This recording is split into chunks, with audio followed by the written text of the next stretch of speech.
Dragi gledalci in gledalke vašega kanala, lepo pozdravljeni. Če smo bili danes pri maši in pozorno poslušali Božjo besedo, ne bo težko odkriti glavnega sporočila vseh treh beril. Gre za vztrajnost in zvestobo v molitvi. Berilo Mojzes nam je zgled vztrajnosti pri molitvi. Izraelci so šli se bojevati s sovražnikom, Mojzes pa je njihov boj podpiral z molitvijo na vrhu gore, ob njem pa sta bila Aron in Hur, ki sta podpirala njegove roke. Dokler je imel roke dvignjene k molitvi, so zmagovali, ko jih je spustil, pa so začeli izgubljati. Svetopismo hoče povedati, da zmaga ni bila odvisna samo od števila bojevnikov, od njihove izurjenosti in orožja, ampak predvsem od zaupanja v Boga, njegov pomoč. Evangeliju pa je drugi zgled stanovitne molitve, vdova iz Jezusove prilike.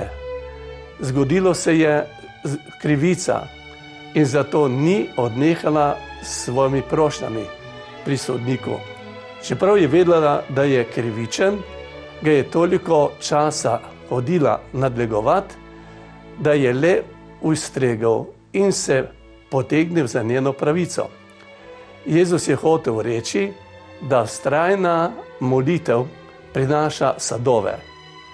Če celo tako nepošten človek, kot je bil ta sodnik v Jezusovi priliki, pred vztrajnostjo in pomočjo pomaga vdovi, koliko bolj bo Bog uslišal vztrajno molitev pravičnih.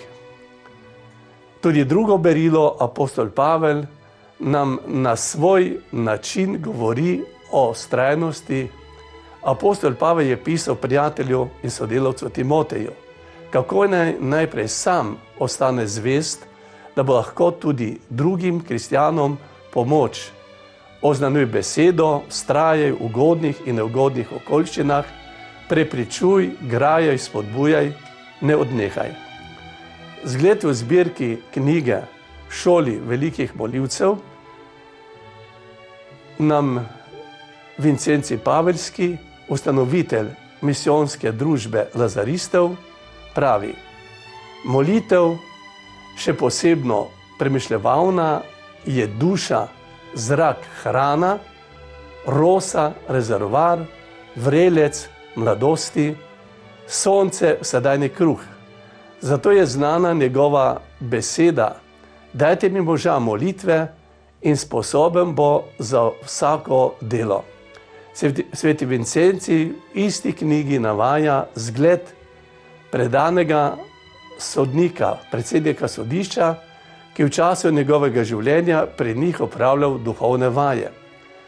Vincenciju je povedal, kako je v tem času spolnjeval v molitvi navodila za lepo življenje v svojem poklicu.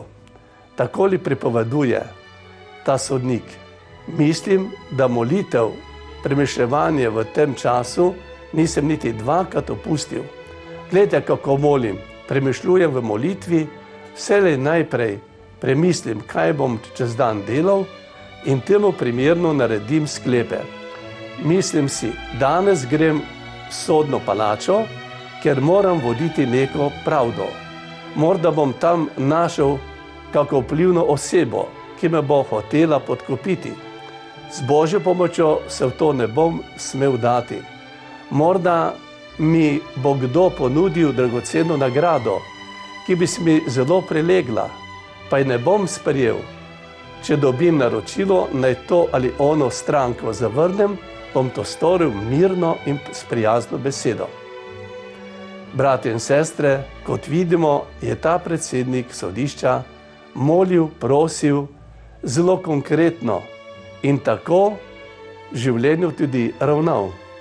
Tako imamo danes ob Mojzesu, ki sta mu brat Aron in Hur podpirala roke, da v molitvi ne omaga, o Pavlu, ki bodri s svojim pismom Timoteja, naj vztraja pri oznanjevanju, saj naj misli in ga v duhu spremlja pri njegovem delu, ob vdovi, ki s svojim sitnarjenjem prisili krivičnega sodnika, da je končno naredil nekaj dobrega, še čudovit konkreten zgled predsednika sodišča, kako je v molitvi prosil, da bi v življenju svojim poklicem ravnal pošteno in pravično.